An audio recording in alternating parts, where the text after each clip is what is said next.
Good morning, everybody. All right, that's a hell of a start to the Friday morning. I am feeling good. We've got Simphiwe Tetra in the studio. She's feeling good. She's looking good too. You Thank dress up you. for us this morning? No, you must never look like your problems. So today's one of those days. Well, I mean, I see the earrings, I see the lipstick, I see the. It's looking good. Thank you. Thank you. Thank you. Thank you. Very, very nice. All right, so Simphiwe is here and we are ready to go, and the countdown to your weekend has begun. So let's see what we've got on the menu for this morning. We got Ben joining us. He's going to be joining us from Zim. He's actually, Ooh. yes, he's at Victoria Falls. He was updating his social media yesterday. I saw some of that and was like, looks pretty good. I was actually there last year, so I'm not even jealous. I'm like, good. Someone else gets to see what I saw. It was pretty damn awesome. And we've got some sport this morning. We were going to have Tumi Morake on this morning too. And Tumi's like a regular on the show, and we love her. And anytime she could be on, she's welcome to come on. And this is the kind of stuff that happens behind the scenes that we don't really tell you about. But last night at 23:57, so like 3 minutes to midnight, Tumi sends a message to Dori, the producer. Says to her, listen, I'm not going to be able to make it tomorrow. This is at midnight, right? So it's like five hours or so to the show, because she's in Bloemfontein on the outskirts of town, and there's just like no reception, and there's load shedding. So she couldn't be helped, right? It's like no one's fault. She's not being irresponsible. She's just letting us know. So poor old Ryan is trying to find some way to put the show together at like 10 past midnight. So you will be pleased to know that the person he got hold of last night at just after midnight was Gord Laws, who will also be joining. Yay! Okay, shout out to Ryan for that one. Yeah. I mean, these are the kinds of things that happen last minute. You know this, Simphiwe. I mean, you've produced shows and things. It's always like the worst when you get a message and you've got no time and it's already so late that you feel bad about phoning people, and then Yes. you're just trying to put it all together so that the next morning you have something to go with. And Ryan pulled a rabbit out of the hat. So well done on that front. Very good work by Ryan and Dori at the last minute. Everybody's full of beans this morning. We've got Gen X saying Simphiwe look beautiful. There's the whole of Gen X. The whole of Gen X says you look beautiful. Huh? Wow. I didn't know that. I didn't know there was one person who represented our whole generation, but there we are. Thanks, Gen X. Very good. Bongi says good morning. Vyasan says Simphiwe, you look beautiful. Look at this. All these compliments first thing in the morning, Simphiwe. Well, clearly orange is my color then. Like I shall start wearing more orange. I don't think I have anything orange in my whole cupboard. Oh no, Gareth, like I have the whole rainbow in my wardrobe. Like you have to have different colors for different events, for different moods. Like I know I like wearing black, but you do need pops of colors there and there, okay? You're way more fashion forward than I'll ever be. This ship has sailed in my case. I'm not going to suddenly become, Mr. Fashion. That's not going to happen in my life. So there's a lot to get into today. We've got I still haven't seen this show, and Pumi told me about this yesterday, and we didn't even get to talk about it on the show. This Who TF Did I Marry? This is a hell of a show. Apparently, everybody's watching it. It's trending on social media every 5 seconds. So what's the idea here? Is this like these couples where they get married and then they find out later on they've got a completely separate second life going on? No, this is not even a couple. This is a random lady, Risa Tisa, who went onto TikTok and she started this series called Who the Fuck Did I Marry? And basically, she recounts the events of when she dated, got married, and now is divorced to her ex-husband, who's a pathological liar. And she does take accountability of the role that she played. But the story is insane. She's done a 52 part of this, like her telling us her life story, basically, when it comes to this man. Every video is about 10 minutes, and on Oh, average now shit. she's averaging on, like, 1,000,000 views per video. Like, it's completely gone viral, and people have just been soaking this up. It's gotten to a point where someone decided, because she gave, like, this guy an AKA name, Legion, and I think it's so fitting Oh, 'cause oh, the things that he put that man through. I mean, that man put her through. yeah. Somebody on the internet then decided to go find out the identity of Legion and then be like, boom shaka boom, I found Uh-oh. him. This is how he looks. This is his real name. This is where he currently stays. And the entire internet has basically been like, ma'am, you don't do this. She asked that we keep this man's identity like, private until she's good to go. And now she's like, "No, I did it because women need to know that there's a predator out there and this man is a liar." And it's like, "No." Like, Oh, she's getting backlash now. And just a few days ago, the, first wife, son's ex-first wife's son has come out to, like, say, "Oh, Risa Tisa's not lying. This is the truth. She's not making up a word of a lie." He's come on, the ex-husband, to say, "Oh, no, she's lying." Of course, he's gonna say that. yeah, of Um, course. and the reason why they actually got a divorce is because he found her cheating on But hang him on. with some So guy called let me just Bradley. okay, let me get this right though. So this guy, he was outed by someone else, not her. No, so Risa tells the story, but she doesn't mention the guy, right? So Yeah. the guy's Yeah. name is Legion. Yes. And then some random lady decides to find the guy. And now Oh, that's how he found out about the series. And it's so juicy that everyone's saying that this now needs to become like a proper movie. Tyler Perry, Shonda mm. Rhimes, Oprah Winfrey, pick this up because this is juicy. Like, he lied about where he worked. He lied about how much he could like afford because he tried buying a house, but it didn't go through because of some other reasons, not because of God, finances. what a mess. He would show her screenshots of fake pay slips. And then the craziest part is every morning he was on a phone call with his brother for a good 45 minutes just for her to find out that there was no one on the other side for like a whole year and a half. Every morning at like So he would 7 o'clock. he'd pretend every morning to be on the phone to his brother. Every morning for half an hour, he'd be bullshitting. Yes, and would even be like, "Oh, hey, like, I'm talking to John, you know? John says, 'Hi, how you doing?'" And they should be like, "Oh, hi, John, how you?" And he's like, "Ah, he's good, and this is what he's up to every morning without fail." This story is crazy. It's like even And you their said first date was and you said crazy. he was cheating on her. Well, that no, he claims that she was cheating on him, and we're like, "You're lying, sir, because after all the receipts she's pulled out on you, we cannot believe a complete word of what you're saying." Look, But it's a crazy story. If you haven't seen it, Risa Tisa, that's the series. Who the fuck did I marry? It's 52 parts. wow, one for every week of the year. You know, Sure. I'm always it boggles my mind, and maybe I'm just different to other people. I'm willing to accept that I might be the one who's strange here. But it's weird to me how many people are interested in a complete stranger's love life and how invested some people get, right? There's this woman somewhere who took it upon herself to find out the identity of this guy.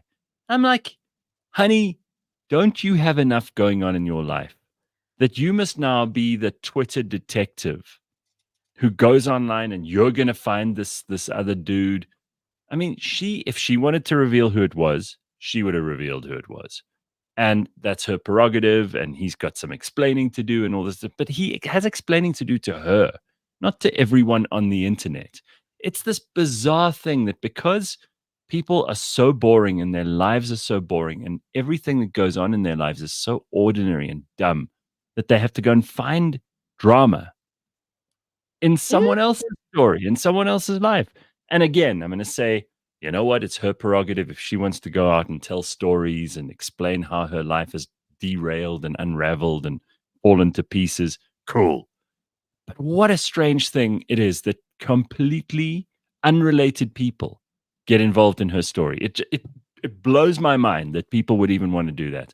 I can't think of anyone I know, friends, family, people who are close to me, people I work with. There's not one of those people whose life I want to get into that level of detail on. And these people are complete strangers and they want to. Isn't it weird? It is absolutely absurd because I have not finished this series. I don't think I ever will. I don't have like hours and hours to binge on somebody's life story. But the fact that No. she got that invested, I mean, you had Legion. That was the name she gave this guy. How did you then put one and ones togethers and like the twos to find the threes? And then you like boom shaka boom, You know what? found him. I mean, No, maybe ma'am. some of these people, maybe they think that they, watch some of these crime shows and they're like, I'm a detective. I'm gonna sort. I do think it's resourceful and amazing that some people are able to put their talent in inverted commas to the test and find people on the internet who are responsible for things. But No. instead of finding a guy who is involved in a story that doesn't affect anyone except the woman in question. And she's already telling the story without giving his identity away. You take it upon yourself to reveal his identity. Like, we needed that from you. Thank you. But instead of doing that, take these talents you have to find bad people and go on the internet and actually find bad people, like bad people who are still scamming other people. How about you Yes. go and get those? How about those guys who are like taking advantage of old people and stealing their pensions, or go online and get the financial records. What were we talking about yesterday? Those WhatsApp groups. You know those Yes. WhatsApp groups where politicians are all busy horse trading and trying to get money out of corporations and embezzling funds, and go after them. Then you'll be doing humanity a service. But going after this jilted lover and this story that actually most people, sure, you can have an interest in it. There's a word for that, by the way, prurience, which I love. It's like having Ooh, an unhealthy interest in other people's private lives. If you are hmm. prurient, then you have an interest in things that actually have fuck all to do with you. And that's what this woman is. But instead of doing that, you clearly have a talent, lady. So go and do some good for humanity. There's so many things you could actually discover that could be like so good and useful and helpful. And we could put people in jail. You could hack WhatsApp groups. You could get into. I mean, obviously, you've got some ability to find things with very little evidence. We need people like that. Forensic auditors. Go and get a job. Get Yes. paid for this. Don't you think you'd be doing everybody a favor? Yes. I agree with you, Yeah, Gareth. I'm glad you've explained it to me because when Yes. Pumi told me about it yesterday, I was under the impression it was like a TV show. Oh no, that's what everyone's advocating for. Everyone is like, give this lady her coins. This is so juicy. This is crazy. Especially like, because I've only heard like the beginning of it. Like the first date is what caught me. And I was like, you should have seen the red flags because she had a Mm, flat tire. She got a flat tire. And then she met the dude, or the dude came to her and was like, no, I'll buy you a new tire. And then like bought her a new tire, like first date. And I was like, why is a man spending so much? He doesn't know you on a first date. Man, you should have Phenomenal. known there. You should have known there. But hey, I'm not gonna judge her. She owns her mistakes. And I think that's what makes the series or like the videos so entertaining. That she'll be like, I should have known then. I didn't look deeper. I believed him. It's my fault as well. So I like Well, that about her.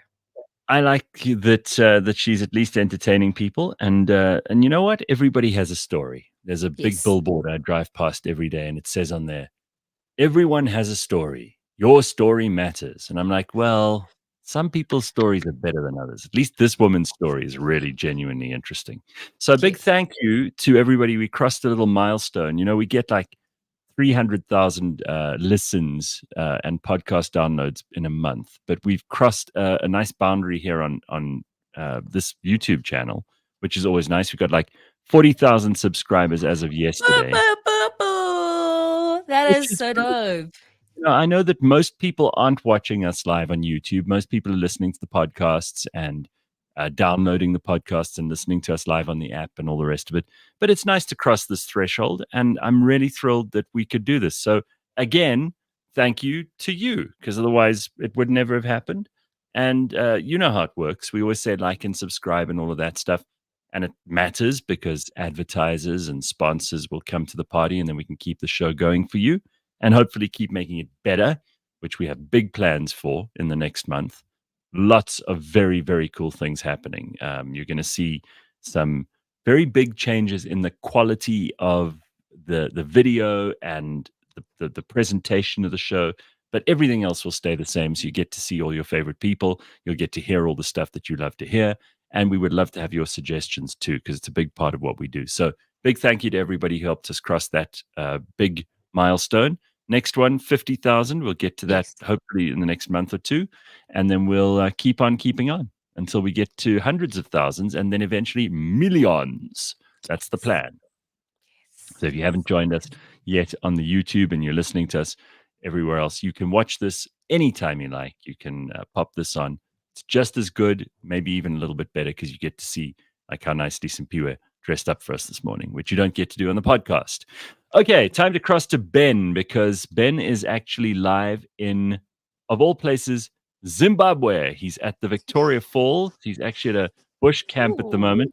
God, it looks nice there where you are. Oh my goodness, that looks fantastic. And this, guys, is why you need to watch Cliff Central on YouTube. As you can see, I'm walking down here. I mean, I thought my life was good, and then I've come here. I'm looking at a water buck right now, drinking water. I hope the crocodile that he's quite close to is not going to be too aggressive. But yeah, I'm at the Wallow Lodge, and we have a huge day ahead. So I'm a little bit earlier than usual. Literally have a full day of activities to see what the Vic Falls is all about. What are you doing? Yeah. So we're going to go into a helicopter and we're going to go up and about the falls. So we can obviously see the smoke that is thundering. And then we're doing like a tour of the actual Vic Falls area. So I've never been here before. It's one of those places I've always wanted to come to, but it always feels like it's either hard to get to or like there's other factors, South Africans, we go to Cape Town or Durban or Sun City or the Kruger, but this is just, it's a 2-hour flight, just under a 2-hour flight. And then from there, we'll closer than Cape Town. I mean, that's the thing people don't know. Yeah, it's actually like one. I mean, I think our guy was just chilling yesterday. I think it was like 1 hour 40, 50 if the guy really paying attention. I mean, when we got into the plane, he told us we were going to Livingston a couple of times, which is quite off-putting. But of course, Livingston's really close. It's just over the river. So yesterday we started with a proper cruise on the Zambezi. So we went out. We saw the falls. The falls are about 2 kilometers away, but it was really great, Gareth, because I've had an Amstel beer on the Amstel River, and I thought that was cool. But a Zambezi on the Zambezi that's the business. That is, that is pretty much the best thing. I think I had about. So I don't drink a lot anymore. I had about 3 beers, and it was magical. It was magical. We saw a massive elephant just drinking in the wild. We saw hippos, this giant hippo out of the water, and there's so many cool boats here. Like this one boat had these giant tusks in the front, and then there was like lion heads, and there was a proper party. Like everyone had their own little areas, and then you get like the more sedate kind of river cruises. But something I find fascinating about this place is that it's so clean and it's so relaxed. The people are so incredibly nice. Yeah, we've had so many interesting conversations with locals here. They're just nice people. It's just it feels like I said, it's an hour 40, hour 50 flights away. I feel like an absolute different world, and it's a different kind of softness. Today more extreme stuff, less nature, and then we will finish off. So we're doing zip lining and those canopy tours and those kind of things, bridge swings. Nice. Lovely. But if I'm one of the big reasons this year I want to kind of travel more is because I actually want to make more travel content. That's the one thing that makes me truly, truly incredibly happy, even more than sport. So I'm putting together a whole video around this. All right. Well, hold your horse, because the first thing we want to do with you this morning is the sport. So before you have to rush off, which I still love. Of course you do. Before we send you off in a helicopter over the falls, which I did last year, and I have to tell you, is one of the most extraordinary experiences. I have never seen. I can say this without any reservation. On our continent, I've seen some beautiful things, but there is a majesty and a volume and a scale to the Victoria Falls, which is mind-boggling. It's truly the most extraordinary thing you can see on the African continent. And I mean, we've got some truly magnificent things all over this place, and that place just took my breath away. You can't be prepared for it. And do you see it from where you are now? Can you see So like the smoke we're about right? Yeah. we're about 5 kilometers away, so we can't actually see it. But something I realized yesterday is that even if you stay on the Zambia side or the Zim side, all along that Zambezi River, there are some incredible places to stay. So yeah, if you do a bit of work, I actually like the fact we're a little bit further away. So where we are right now, we're in a wild sort of sanctuary. Because you also want to get there's no one around. So if you go to the big falls, it could be particularly busy sometimes. So I absolutely love where we are right now. And then yeah, everything's about 20 minutes away by car. But it's like in Zimbabwe, they've got. You're in the Victoria Falls National Reserve, which is that's the whole collection. Yeah, that's the whole collection thing. But what I find interesting as well about this area is that I think Toyota sent all their dodgy cars here. They all look so weird. They're it's like there's two Toyotas. There's the Toyotas with the really cool designers, and then they bring their kids to work, and then those are the Toyotas that you see around here. They're such a funny shape. I mean, they're perfectly great cars. Let's get into some sport because I don't want to miss out on this. So, of course, Beyond the Scoreboard, we do this every Friday with Ben. It's powered by Super Bets. What do we got to look forward to this weekend, Ben? Well, guys, I don't know if it's just by sheer coincidence, here I am at Victoria Falls, but it's not a big sporting weekend. It's actually quite chilled, really. We've got Nedbank Cup last 32 if you're into the local football. So when I say if you're into that, you're going to have big teams versus absolute kind of minnows. So that'll be on the local front. Football-wise in England, we are really in a big three situation now. I kind of thought that was going to be the case because Man United, they're never going to get it right, I think. They've got all these sort of conflicts, and who really knows what the magic formula could be for them after the Alex Ferguson reigns. So we've got Liverpool up top. They're currently on the 60 points. They're not playing this weekend, so Man City and Arsenal have a chance to kind of catch up there. Man City are in second. They're on 56. Arsenal on third, 55. Man City have a relatively easy game away to Bournemouth, so you should think they're going to pick up 3 points there. And then Arsenal, who have just been charging the last few weeks. I mean, they're scoring huge amounts of goals.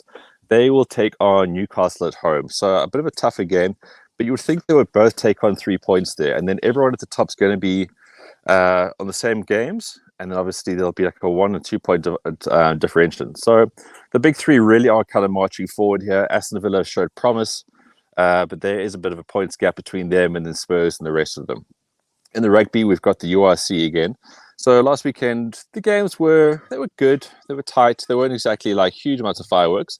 But this weekend, we got 2 really good ones because we got the Lions, who will be playing at 3 o'clock again. So if you did survive Ellis Park last time at that time, well, you can do it again this week. So they're playing there again at 3 o'clock against the Sharks. Now, as you know, the Sharks will keep trying hard. I mean, they did push the Stormers pretty close last week, and it was a tight game. So I think that's going to be really, really well matched. I think the Lions are going to feel they can take them. I think the Lions feel like maybe last time against the Bulls, they're going to be up-muscled. So that'll be a goodie at 3. And then at Loftus tomorrow, if you are in the area, Stormers are going to be playing against the Bulls, and they've had a big sort of fill of the stadium initiative. I think Drickus is going to be there because he's now the most famous person in Pretoria. He's overshadowed all the rugby players. So it's a lot for them to play for, because now there's an Oak arriving with a belt, and these guys are going to be thinking, hang on a second, we used to be the mana of Pretoria. So they have lots to play for there. That game will kick off at 5:05. So it's your classic Saturday afternoon, 3 beers in, let's watch the rugby kind of vibe. Should be a really great game. Of course, these are our 2 best teams in the SA rugby right now. In the cricket, we've got England versus India. That's still going. It's the 4th test. As I've mentioned many times in the show, if you're one of the rich nations, as in Australia, India, and England, you play proper test cricket. So when you have a test series, 5 matches, because that's what the old sort of privileged teams have now. When we play test cricket, it's on the arse end of a calendar, which no one knows about. And if we've got 2, we're lucky. More scraps.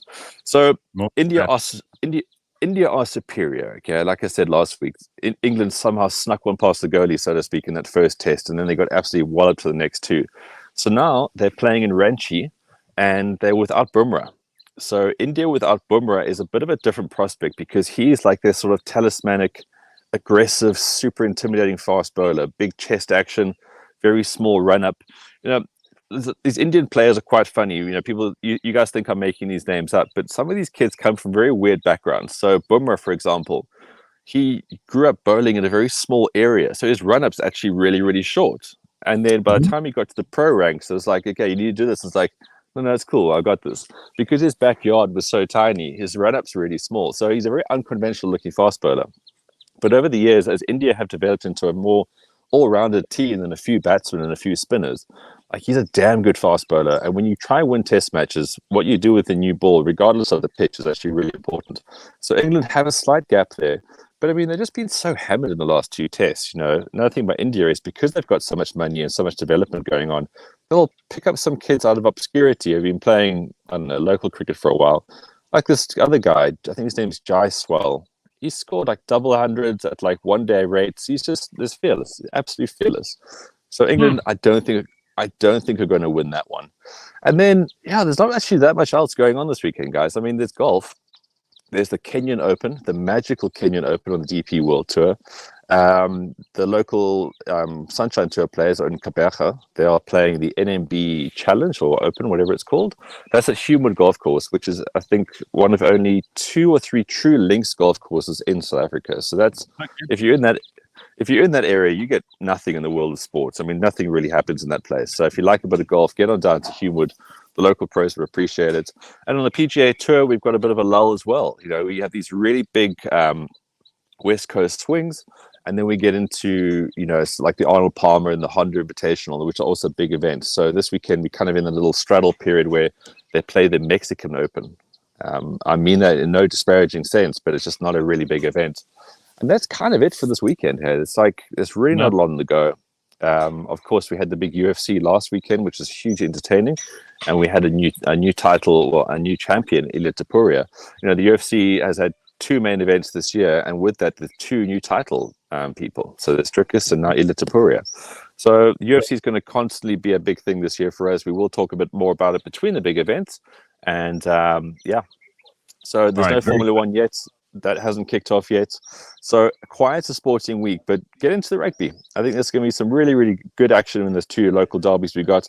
And of course, the URC does involve all those other teams we spoke about last week. I just touch on the big ones here for our sort of local perspective, but there are games the whole weekend. So if you want to get into some nice little multipliers, have a little dabble with that on Super Bets, always a good call. And then you got the Nedbank last 32 if you really want to get sort of adventurous with your betting and try and maybe pick a major upset against some of these teams that might not take them seriously enough. So just quickly, Carla wants to know, Ben, I'm confused. Stormers Bulls tickets for next week at Loftus? Almost certain it's Saturday. Okay, well, that's what he's saying. Anyway, F1 is kicked off. They're testing at the moment, says Steve. Not that we care about F1. We've tried. It just doesn't happen. Well, yeah, I mean, but there'll be extensive testings. Yeah, you can actually go onto Super Bets and you can bet on any of these things that we've spoken about, even some of the ones that we haven't. Yeah, and that's another thing is that you can confirm the fixtures. So once you're there, you can see exactly what time these things kick off. And then someone was joking earlier and said, is someone holding your teleprompter? And then Sandile says, no, in your defense. All of this comes straight off Ben's dome, straight off the head. That is very impressive. This is what he knows. He knows. As you can see, I'm in the wild. I'm not holding anything. I know. I do care about sports. I might get a few words wrong here and there. I might mispronounce an Indian name here and there, but they are playing in Ranchi today. This weekend, and Jasprit Bumrah is an actual legend of the game. I love it. All right, so don't know what else to tell you. Enjoy your full English breakfast there, Ben, and have a lovely time. Hang on a second. I just need to walk down a little bit further and show you the pool area. So, this pool is going to get it later on because it gets hot here. It's like proper hot. So here we are. Today, when you were on that cruise, was it insanely warm?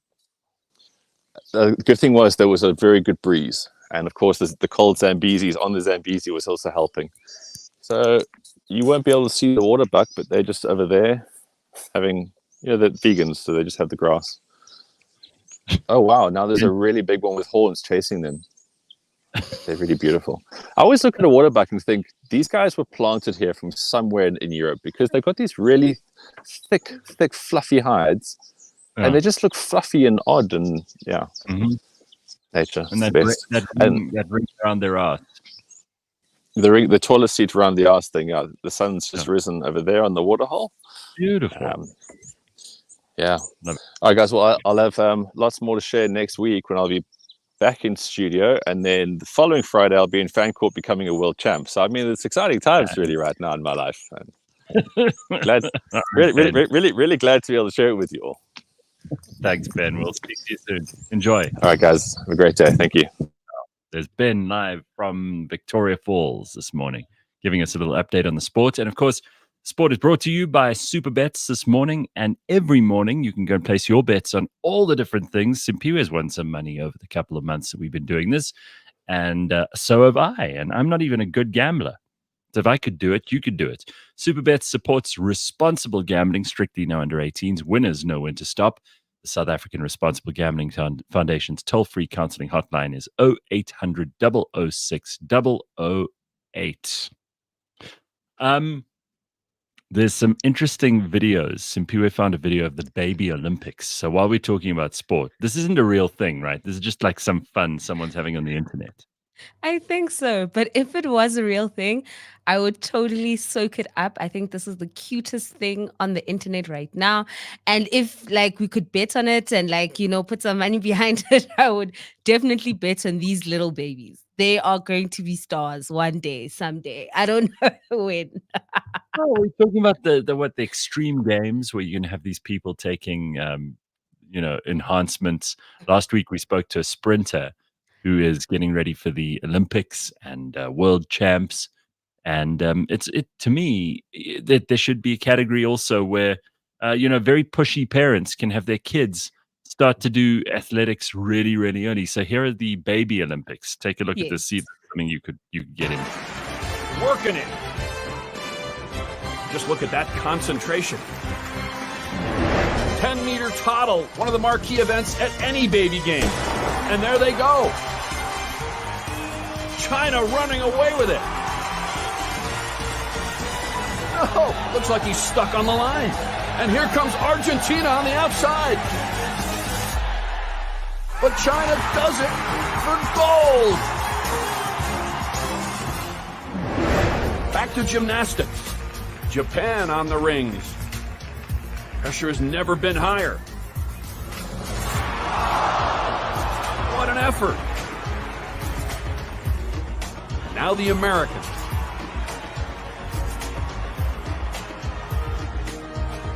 The dismount. Nailed it. Gold for the U.S. Over to weightlifting. It was so cute. Argentina, can they do it? Oh, and it's a heartbreaking result.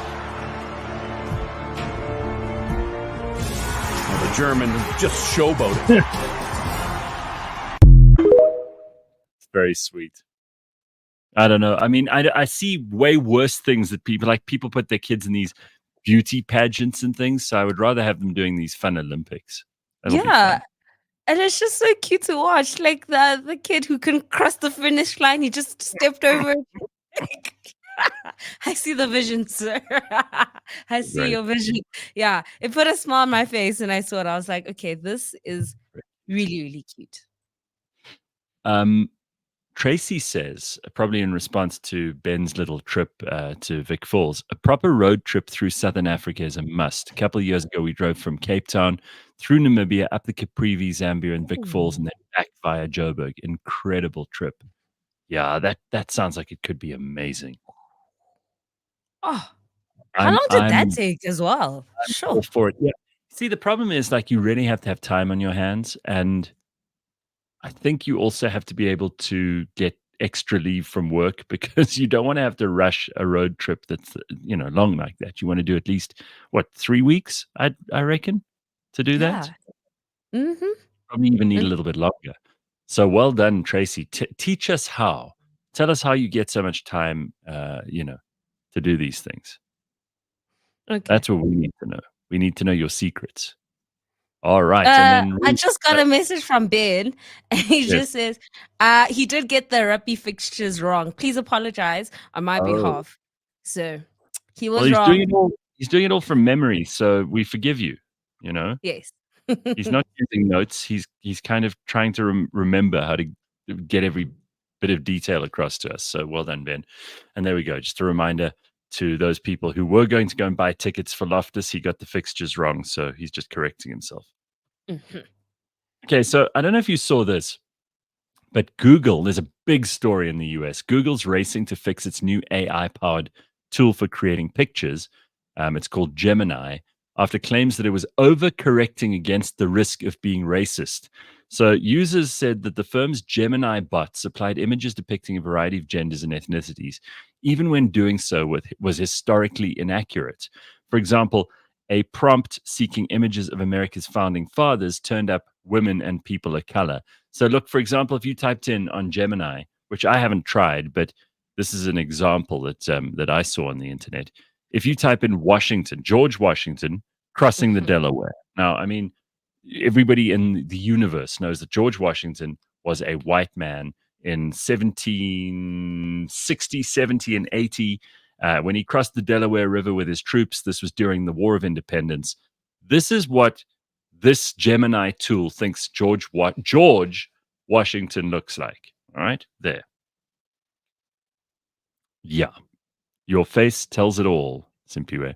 George Washington, according to Gemini AI, which just proves that these AI bots have a long way to go. It is so wrong. Completely inaccurate. It's not even like just 5%. It's completely like this is a 0 on the test. Like what? That's it. That's a 0. Correct. It's a 0. It's like if they asked you to write a history essay for your matric exam and you said, "Oh no, in Mafeking, George Washington crossed the Henops River to go and fight the Sotho." That's how wrong this is, as opposed to George Washington being an American founding father. So it is this kind of thing, but obviously it's very, very woke and it's trying very hard not to be called racist. So instead of just doing what the internet would tell you to do, because there's not the internet is not pockets of just complete nonsense. There's probably a preponderance of truth as opposed to preponderance of nonsense. That's if you use factual websites and all the rest. But clearly this AI has been programmed to be wrong. And if you typed in like, please show me a picture of a happy black family, it'll draw a picture of a happy black family. If you say to it, put in a picture of a happy white family, it says, "I'm sorry, I cannot return these results because it'll be racist." So very weird. Whoever programmed that is obviously mentally ill. And I think it's hilarious that this thing has now been scolded and mocked and laughed at far and wide. So Google, who are obviously the people behind it, are extremely embarrassed. They have said that they are going to get some missing the mark problems dealt with. Their tool will be suspended for a while so that they can generate images of people and work on the fix in the meantime. Isn't that stupid? Sure, I mean, Google. how embarrassing. And these are the people we use to do searches. I mean, I saw Elon Musk was saying just a little bit earlier that he's going to launch his own mail server because he doesn't think Gmail is any good. And he thinks Google in general is losing the plot. And I think things like this prove that they are, right? I mean, George Washington being a thick black woman who's crossing the Delaware is just very bizarre. Like you can lie about a lot of things, but not history, not of something that actually took place, not of people that actually existed. This is not a figment of our imagination.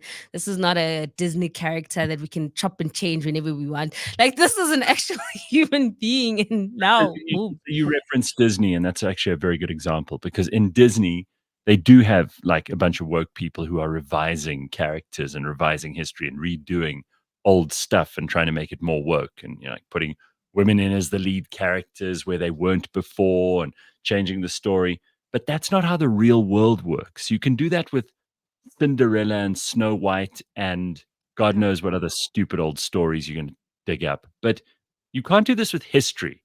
And it just shows you how completely detached from reality so many of the people in Silicon Valley actually are. That one we are not going to tolerate at all. At all. At all. I've said. That's exactly right.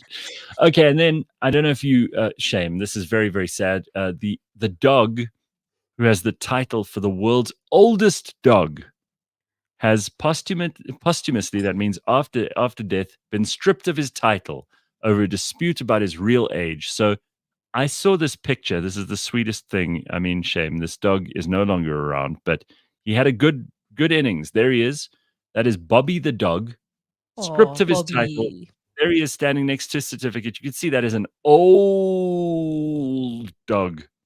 That is old. Do you know how old? I don't know. Enlighten me, Gareth. Well, Guinness World Records said they had no evidence that the elderly canine who died last year was as old as claimed. The organization said the microchip claimed to prove Bobby's age, and it was not sufficient proof to grant him the title, which was awarded in February last year. Guinness World Records said it had not yet determined which dog is the new record holder. Bobby was a Rafeiro de Antelejo from Conqueiros in Portugal. That's the kind of breed that he is. It's a hell of a name. Rafeiro de Alentejo. And the breed typically lives for 12 to 14 years. But when Bobby was awarded the award in this picture that we've got up now, it was claimed that he was 30 years old. 30. That is double the age that these dogs usually live. Anyway, Bobby died in October 2023 at the reported age of 31 years and 165 days. They launched an investigation into evidence to prove that this is the oldest dog ever, following doubts that were raised over reliability in proving Bobby's age. The previous oldest dog ever was an Australian dog called Bluey, who died in 1939 at the age of 29 years and 5 months. So if Bobby in the picture is 30 years old, then Bobby really is the oldest dog. And we still haven't found a dog that's older. I mean, 30 years for a dog is not bad, right, Simphiwe? I mean, that's a long time. It's like a third of a human life. Yeah, this is so like I'm thinking Moja Love, with, after the death of someone, now they're fighting over the inheritance and like that's the first thing that came to my mind. I'm like, even dogs now, we're like, this is not right. It must go to this one. Like he's the real, oldest dog in the books. Like, this is wild. Like, why didn't they do all of this before he passed on? Like, guys, come on. They should have made sure before they even granted it to him. Like, really? Hermine says it's a Labrador and it's 15 years old. People are just desperate for clout.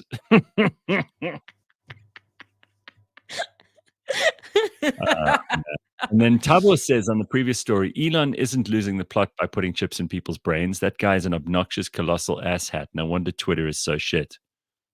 By the way, I'm back on Twitter. I decided to climb back in. Yeah. In case you've noticed any changes, I'm back. I'm back, motherfucker. Ready to cause some trouble. So get on there if you aren't already. And then this is interesting. SIM card. This is Snipes. What is your take on digital workers now seemingly coming in droves to Cape Town? Prices are going up, means things are going to be expensive for South Africans. We spoke about this a while ago. This is the trend all over the world that, people who can work from anywhere are going to cool places like Cape Town or, the Seychelles or Bali or whatever, so that they can work in these amazing surroundings. And they can really work with a laptop from anywhere if you've got an internet connection. But what they're doing, because they're earning dollars or pounds or whatever else, is that they push up the prices of rentals, restaurants, transport. It all goes up because these people come in with their foreign currency and that they can afford stuff that South Africans can't. So do you have any opinion on this, Simphiwe?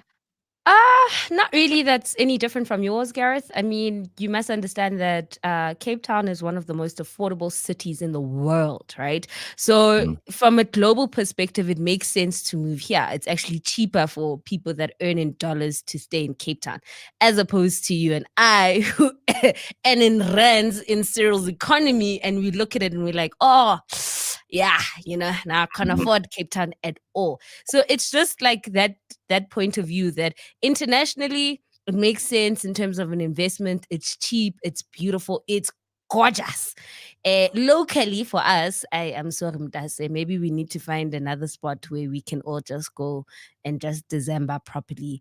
And maybe it's time to make dollars as well, That's maybe, maybe, I don't know. But go register to vote. Friday is the last day, please, online, That's and right. then do the right things. Good. So today is absolutely the last day that you can vote, register to Yes. vote rather. And if you haven't already, then this is your final reminder. Because Yes. after this, they are going to close the registrations. And then we've got to go to the polls on the 29th of May, which I Yeah. checked again because I wanted to make sure it is a Wednesday. So it's going to be a Yes. middle of the week. Everybody's going to take that day. You just have to do one thing. The rest of your day you can have to yourself. But do one thing. Either go early in the morning, go late at night. If you do want to break up your day, go somewhere in the middle. But do Mhm. it. Matters. Oh, It yes. matters this year more than ever. If you're going to sit and complain about this country and how things are not working, then the least you could bloody well do is get up off your backside. Listen, did you see Colleen Makubele yesterday? Yes, actually. So as I was arriving, I got to see her, and she was so nice and by the parking lot, and I was like, "Oh wow, this lady is She's amazing." amazing. And then I heard everybody in the office like, "Oh my gosh, she's basically swayed my vote. I think I'm gonna vote for her." And then Well, I did watch a bit of the interview, and I was like, "I see why. She knows her stuff. She knows her stuff." I'm actually blown away. I didn't have any expectations of her at all. And normally I'm so disappointed in these political leaders because they come in and they talk a big game and they don't have anything to back it up. I mean, I saw what she was doing because she spent probably an extra 15, 20 minutes sitting there. She made her some coffee. And I saw she was reading a book that we've actually reviewed on the Burning Platform with Anthea Jeffrey about, how the ANC's national development program is actually just a big socialist get rich quick scheme for the ANC, and how they intend nefariously to bring down all aspects of what it is to be South African in order to bring about their own bullshit ideals. But she was reading this thing and I said to her, "That's a good book." And she said, "Yeah." She said, "This is kind of the scaffolding for most of my economic policy." So I know she's a Oh. real thinker, and that book is not for sissies. I mean, it's not junk. To read that stuff, you really have to apply yourself, and she is. So I was blown away by that. I was very impressed with her. But what really blew me away was there were 3 people on our staff who desperately wanted to have a photo with her. Only after hearing the interview, though, because she was Speaker of Gauteng's legislature or the mayoral council or something, and then she was in COPE, but nobody really took much notice of her. And 3 people on our staff wanted to be in pictures with her and all said they're going to vote for her. 3 people. So Mhm. I thought maybe there's something here. I mean, maybe this is the kind of leader that we've been asking for, and we've just got to listen carefully to what she has to say, because she didn't dodge a single question. And I don't want to gush too much because I want to give the others a chance to also plead their case. But out of all the people we've had on so far, she has been the most honest, forthright, no bullshit person. And that's saying something, because we've had Gayton McKenzie on and Neil de Beer and people who are well known for speaking their minds and not hiding the ball. But I've got to say, Colleen was very, very impressive yesterday. I know it's Friday, we don't talk politics, but she was very impressive. If you haven't listened to the interview, go and take a listen to it. The Burning Platform from yesterday with me and Pumi and Colleen Makubele. I think it'll make it'll start your weekend on the right note. Yes, it will. Sandile Evans says Colleen was fantastic. Mom vibes. Yeah. But like a strict mom. Yeah. Is the Like idea. the one you don't want to cross. You Right. yeah. Exactly. Carl says she was brilliant. I was Cyril shocked. And that's a high level of shocked. Right? Sure. Okay. Yeah. Yeah. So, Simphiwe, what is cow therapy? Yo, Gareth, I don't know.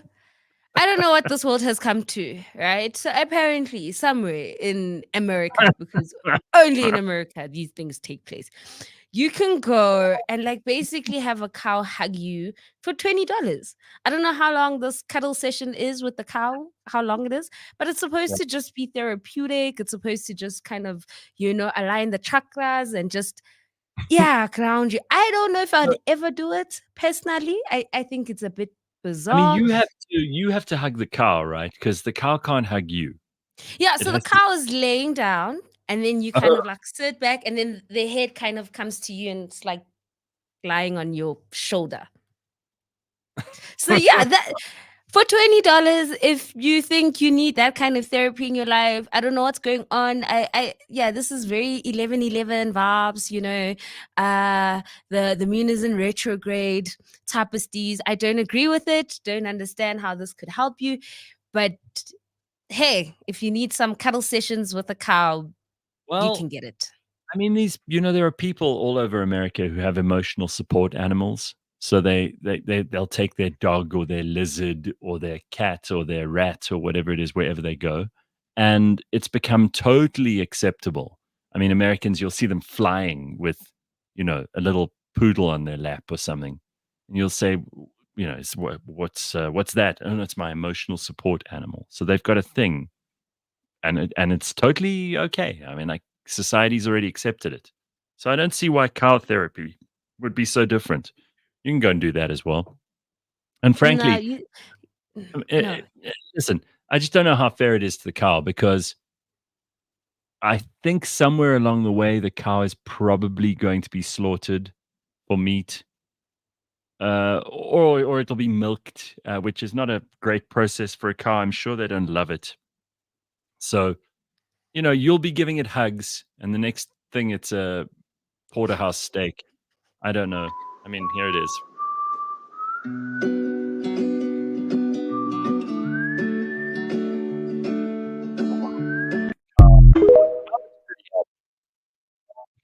I I'm mean, the cow looks sorry. very happy.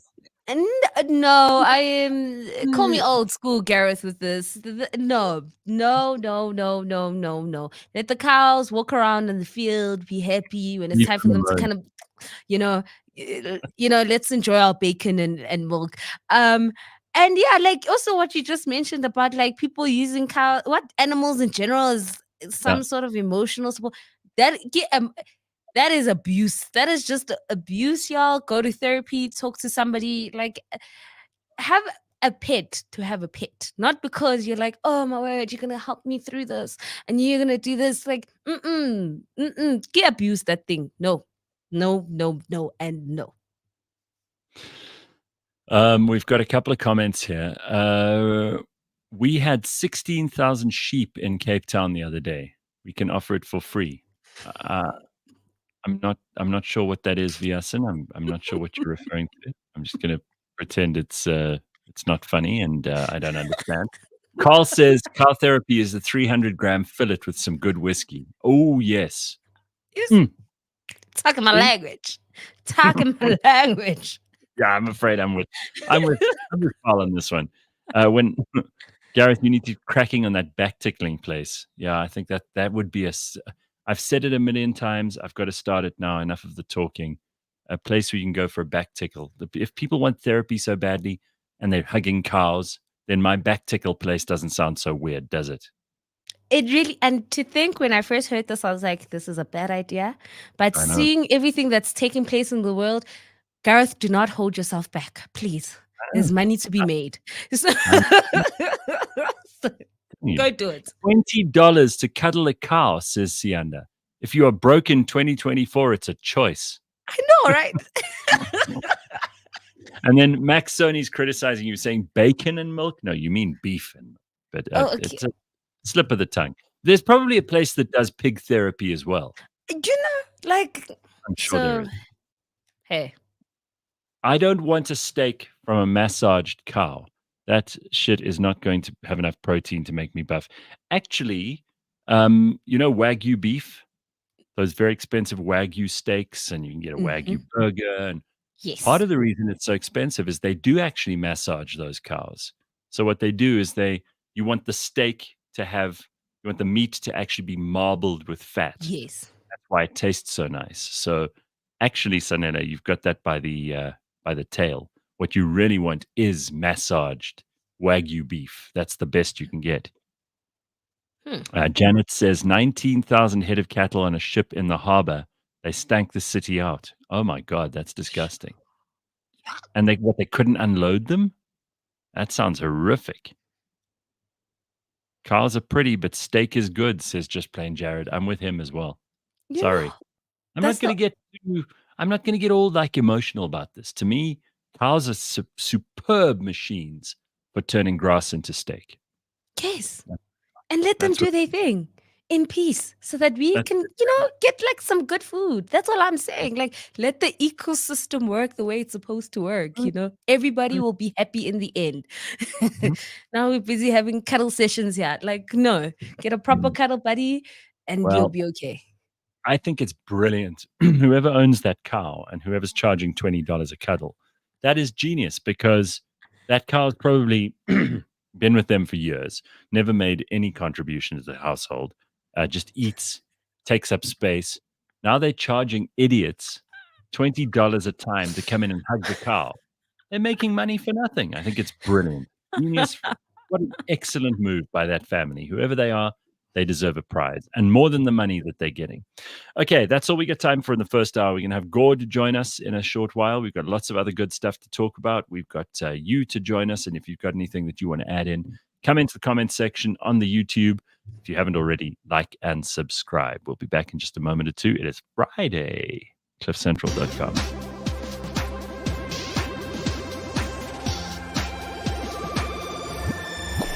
Every time you listen to that 80s show, Tom Cruise lives another 10 years. Every Friday on cliffcentral.com, Paolo and Dory review movies, reminisce about old songs, remember childhood places that are now car parks, and say some outrageously rude things about Patrick Swayze's brother. That 80s show, new episode every Friday, live or as a podcast on cliffcentral.com.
Hi, this is Sananda Maitreya, and you are listening to Celebrity Savant with Barrett Edelstein. Mr. Jason Goliath. Bum, bum, bum, bum. Bum, bum, bum, bum. So, how I'm doing is amazing. I'm a stat. Because I think it's beautiful. We had listened to some of the interviews you've done and the people you had come on. Not having met you, you have such great energy, and I think you really genuinely get up in the morning and you love what you do, and you just want to create good energy and send it out into the universe and connect with people. So thank you so much for those listeners supporting you. Hey, Barrett Edelstein here, host of the Savant podcast. You can find it every Friday morning at 9 o'clock, only on cliffcentral.com or wherever you listen to your podcasts.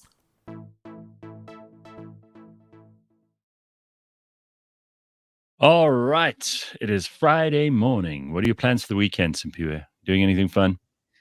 I'm going out with the girls this weekend. I am going to see some of the girls. We're going to have some cocktails, some mocktails. And yeah, that's all I plan on doing. That's it.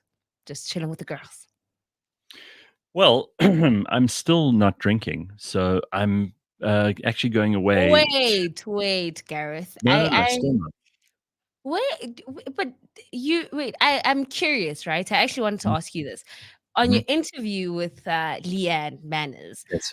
you had admitted that you took a tequila shot. Yeah, When with was her this? at the races. That was end of January. So I Okay.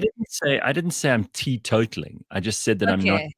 So that was one shot of tequila in like 2 months. It's effectively, Okay. it doesn't really count. And I mean, it's not like I'm trying to, I'm not an alcoholic who's trying to get off of something. So I don't have to give it a complete blanket ban. But I thought because I hadn't seen Leanne, there were a lot of people around, and I did have one drink with her. So that was absolutely true. But I haven't had any others, and I'm not missing it. It's the weirdest thing. Like it was such a part of what I used to do every weekend. And so far I've had various tests and none of them have made me want to take a drink. I'm not missing it at all. But I'm not saying I'm going to ban it from my life forever. I'm just enjoying it at the moment, and maybe eventually I'll decide that it's worth carrying on. Who knows? Okay. We'll see how it goes. But yeah, should be fun. And as a result, I'm actually going away with with family this weekend. We're going to a place not too far from here, and just going to spend the weekend doing very little. Maybe do Ooh. some walks and go out in nature a little bit. Very healthy and salubrious things. Nothing too strenuous. Nothing too difficult. Morning, GC Oh. Nation. Is Smangaliso calling my name? Leaving later today, one of the best places on earth. Oh, okay, that's where you're going. Ismangaliso. Oh. Ooh. Where is that? Okay. Where is that? Is it not in Durban? I'm just guessing. John, tell us where that is. We don't know where it is. Oh, joy. Gareth and Gord, here comes another rant about human behavior and how the rest of us are inferior, says Clint from the Val. Hey, Not on my watch. It's a Friday. calm down, Clint. What the hell? Is that what we usually do? Not on a Is that a Friday. thing? Maybe any other day of the week. Not today. Not on my watch. Like feel good Fridays. Thank you. And listen, by the way, Clint, you gotta deal with that confidence stuff that you don't have. You gotta figure that out, all right? I mean, you can't have us making you feel inferior unless you feel inferior. You have to give people permission to make you feel bad. Mhm. And if you're giving us permission to make you feel bad, then you can't complain about the results. And as far as I can tell, we try to make funny observations about humanity. We don't try and make people feel inferior. Is that a thing that we do? Not to my knowledge. Okay, so John has cleared up where Ismangaliso is. It's in St. Lucia. You don't know that name? I'm ashamed. It's our first heritage site. Is it? Oh. I Oh. didn't know that. But there we go. This So it's is St. new. Lucia, which is that magnificent part of KZN. We've got that estuary and all those national reserves. You've got incredible bird life. I haven't been there, but I believe it is magnificent.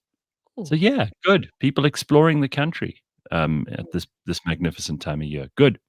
Get out there, do it. Tell us where you've been, and we want to hear from you. You can also drop us a comment, like and subscribe, etc., etc., etc., etc.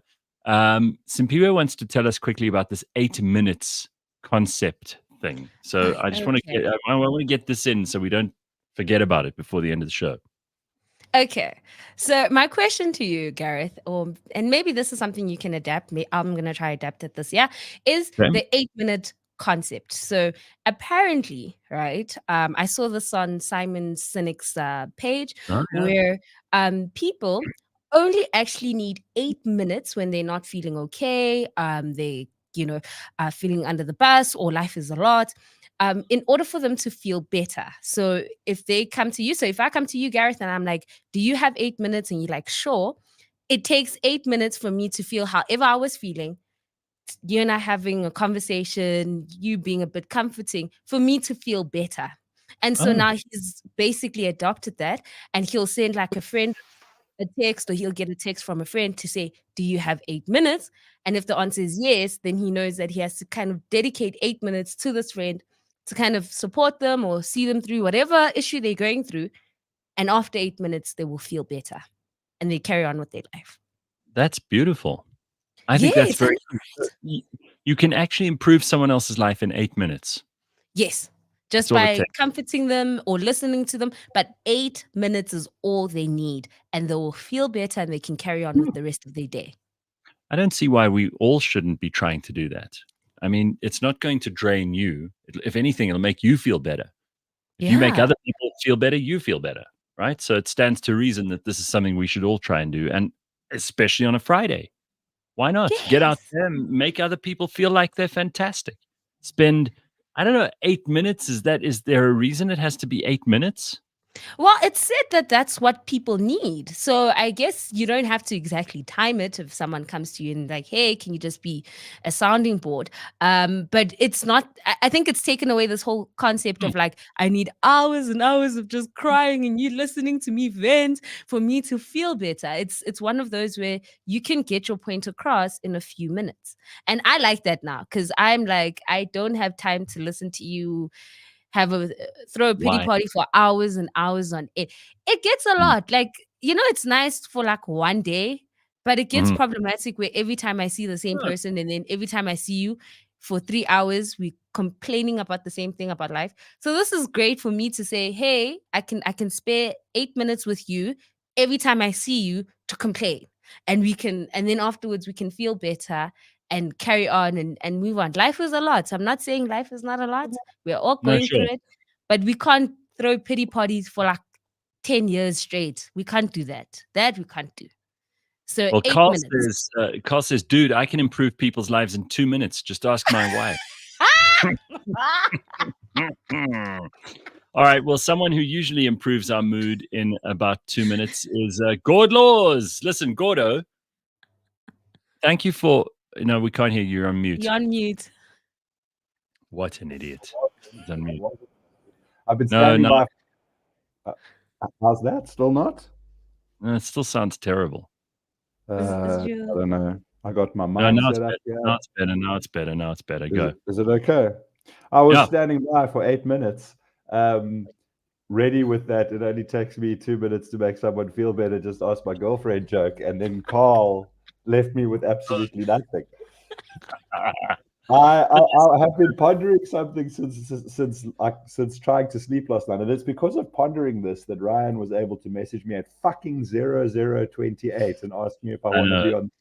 The only reason I was awake to answer that question is because I've been thinking about something that I thought maybe you could help with, Gareth. If you had a small concern, not a huge concern, but a small concern about Indian miners, the birds, are digging holes in your garden, but these Indian miners are young, adolescent Indian miners. Would it be safe to say that you had a minor concern? You got a minor problem. I get 3 of the miners, Indian miner mining in your garden. Miner being you said 4 miners, so what's the 4th one? You got a minor concern about young miner mining. Miners, yes. Yes, I love that. That's 4 of them. I was getting 3, but now you've explained it. I love it. Minor concern. I have a minor problem. Anyway, that was in the absence of a decent joke stolen by Carl. That's the best I can do. People often ask me, what do you and Gord talk about when you're not on the show? And it's pretty much the same stuff we talk about when we're on the show. We are both really interested in language, and especially things like that minor joke. I love things like that, and Gord always comes up with good ones. But he did come up with something interesting the other day, and I took you so seriously, I even took a screenshot of this. And I wanted to talk about it when he's next on the show. And by the way, Gordo, thank you for being on the show this morning. I know that it was last minute. And we've been chatting about needing to do more of this for ages, and then we don't. So aside from this midnight plus 28-minute heads up, I'm stoked to be back. It's good to see you guys. Well, it's always good to have you on. So what we talked about last time, Simphiwe, Sunny Hostin from The View. So she was apparently completely discombobulated. She went on that show, Who Do You Think You Are? Which is where they trace your ancestors. They tell you something about your family tree. And Sunny Hostin, it turns out, is descended from a slave owner. Now she is, she's always going on about like how important her heritage as a victim is, and she always feels like she's one of those people deserves reparations because her ancestors were treated so badly. And she's really got a like big chip on her shoulder. Anyway, she finds out in this show that she is descended from slave owners. And it completely blows her mind because now suddenly she can't be the victim if one of her ancestors also happened to be a slave owner. It kind of, like everything in life, it's complicated. Nothing is as simple as it seems. So the minute you put someone in a box, or you put yourself in a box, in her case, you are doing yourself a disservice because there's a whole lot of really complicated stuff going on. Nobody's history is easy to understand. Everyone's got complexities of various kinds. And I thought it was interesting. So I posted this the other day on Instagram. And then Gord said something which I thought was really fascinating because it does apply to a lot of us in South Africa. So he says, when your whole identity is tied to an external thing, you literally don't have any identity at all. This is now the words of Gord. He says, be it as a group, an ethnicity, a gender, a sexuality, a mental health issue, a trauma, a sports team, a band, whatever. It's one thing to identify as a fan or an aficionado of something, but when that becomes who you are, then you are actually nothing at all. There's a lot of irony in that. Those who are the fiercest about their identity often actually don't have one. Now, I thought that was such a good observation. I don't want to make too much of it, Gordo, because I think we can discuss it a little bit. But, you know, so often we talk nonsense on the show, and I think that this is such a valuable insight because, I mean, you've gone through, like everybody has, a couple of internal struggles. You try to figure out who you are when you're in your teens. In your 20s, you kind of, you play the field. You have lots of different experiences. Again, you're trying to figure out who you really are. And I think some people get caught up in identity as a replacement for personality and character. We've discussed that before. But when your identity is based on external things, according to your reasoning here, it actually doesn't make you happy because you don't really have an identity. It's based on a whole bunch of stuff that has nothing to do with you. Is that about right? Yeah, I mean, and I just also would like to clarify that I'm not actually speaking specifically about this lady who I don't actually know anything about, whose slave ownership thing.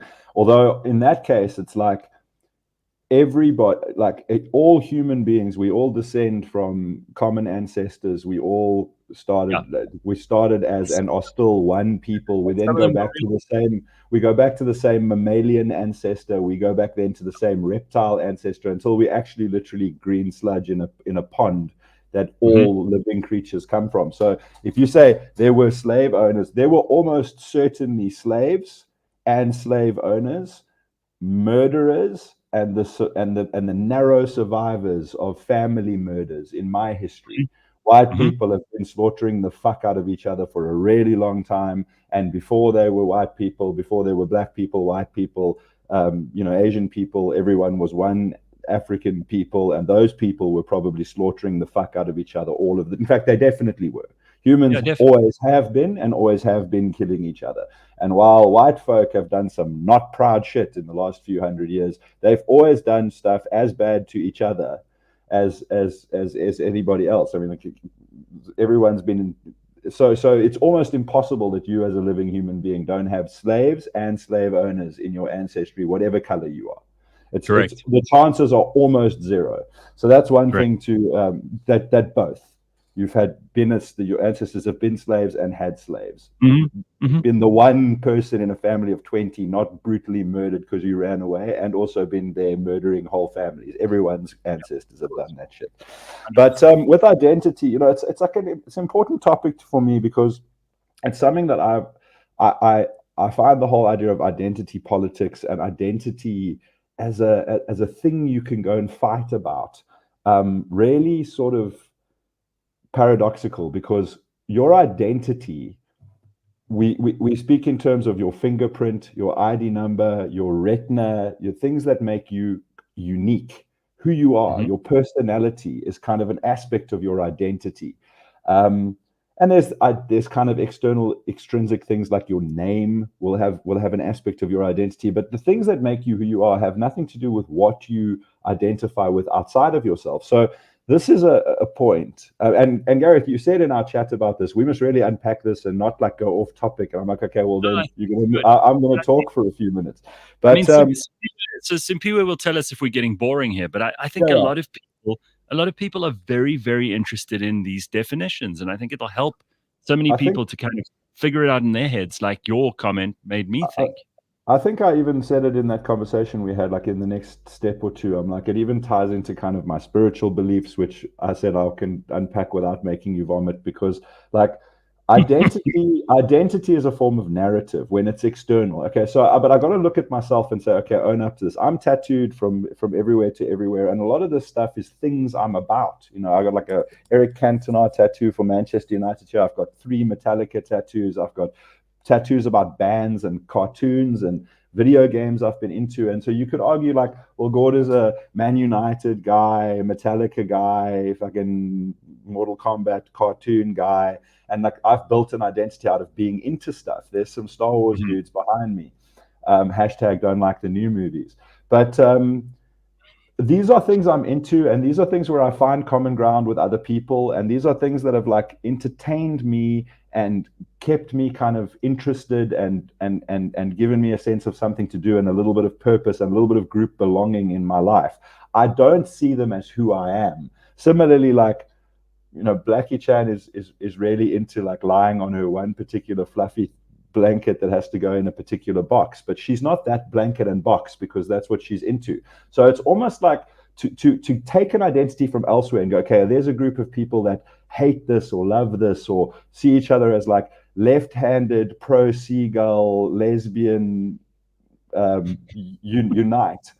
You're taking a thing that exists without you, where I know that if I died, or rather if you went back and prevented me from being born, Manchester United's results would never have been any different. Not one more or less goal would have been scored. And probably they'd have, if you take the £3 from every 30 pounds that a shirt costs that actually goes to the team, they'd be like £100 worse off over my lifetime. Metallica would have sold 9 less concert tickets and 14 less CDs, and they wouldn't even know about it. Not a single song would have been written differently. Not a single goal would have been scored differently. If I decide that like I'm going to go be a white supremacist because I happen to be white, like it wouldn't have, unless I was out off doing dastardly deeds. If I just think all the time, I'm so white, I'm such a white guy, God, I'm white, look how white I am, there's another white guy. It's nothing to do with me.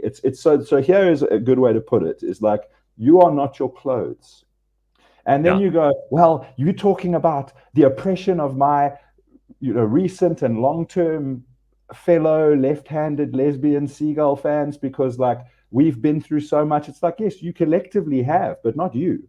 If you hadn't have been born, you know, a cultural or ethnic group X would still have their same shit that they've been through, would still have done the horrible shit that they've done. The Spanish would still have a lot to answer for in terms of the Inquisition if one particular Spanish oak hadn't been born or had been born somewhere else in the world. Like, unless you, the actual dude that did some of the shit, like a main ringleader of the shit, in which like Goebbels can have the identity of you know, being a Nazi, but like the cool young German people I met in when I was traveling there a year and a half ago, they're not responsible for it by virtue of being there. So you are not your outfit.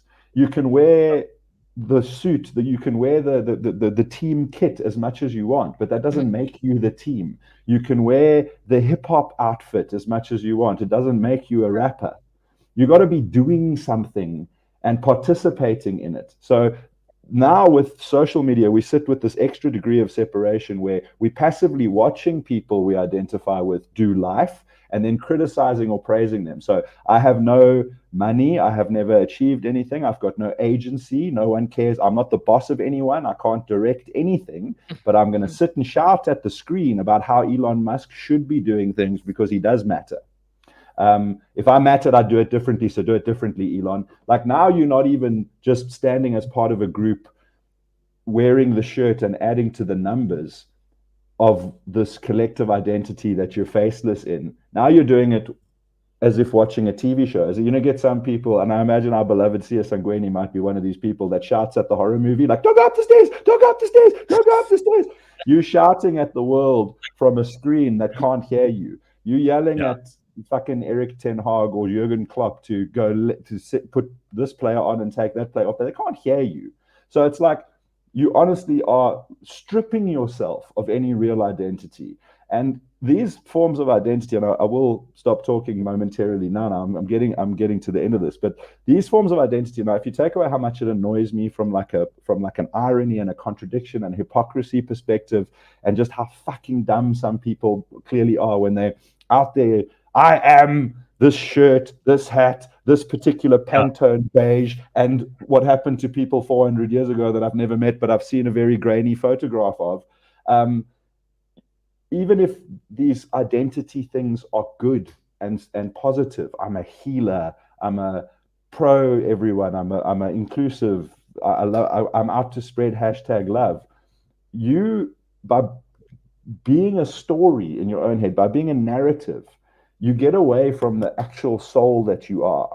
Like, and do you take it as spiritual or just take it as whatever this random scientific coincidence of consciousness is that comes from no God nowhere, or take it as a religious thing where it comes from God and comes from divinity. We are a conscious being inside of a meat body. That conscious being would be the same, as sacred, as aware, as awake, as conscious, if you had plonked it as an Australian white dude or an Asian lady or a Native American 700 years ago before white people came and fucked up the ecosystem. That person as a soul would be the same until they start being their clothes and start being their hat and start being the team shirt and start being their favorite band. And I am Metallica, fuck you, Megadeth. That's fun. Because all of that stuff is added to you. It's like layers that people put on top of you. And some of it you're not even consciously taking on yourself. Other people are putting it on you. Like someone once said to me, everybody who takes their religion very seriously, and there are lots of people who do, they have to realize, like, if they were just by a freak accident born in Saudi Arabia, their personal relationship with Jesus would not be what it is. They'd be Muslim. And if you were by freak born in Hindustan, you'd probably be a Hindu. And if you were born in Afghanistan, you'd be a Muslim. And if you were born in China, there's something going on. Even not because there's I'm talking about there's a separation between stuff that actually happened to you and stuff that didn't happen to you. So whatever oppression, whatever political disadvantage, whatever will be part of your real experience. Now, I mean, ancestrally it becomes different, but you will grow up with various privileges and rights, or not various privileges and rights, depending on where you are and what color you come out. But the idea is that the person you are sitting in the seat of consciousness, observing life, reacting to what happens outside, listening to these thoughts that are bouncing around in your head, that soul would be the same. That's who you are. And the circumstances that you drop that soul into would change its life experience, but that's your identity. So for me to say to you, I can get granular about what I'm into. I'm a word nerd. I'm a writer. I'm a creative, to use a term I hate. I'm a Manchester United fan. I'm a metal fan. I'm a hip hop MC and a drum and bass MC and a metal bassist. I can give you 200 words of things that exist without my involvement. If I was never to have been born, would still exist without me. I didn't create them. I just have done them. I also eat quite a lot of lamb chops. I'm not a lamb chop because it's something I'm into.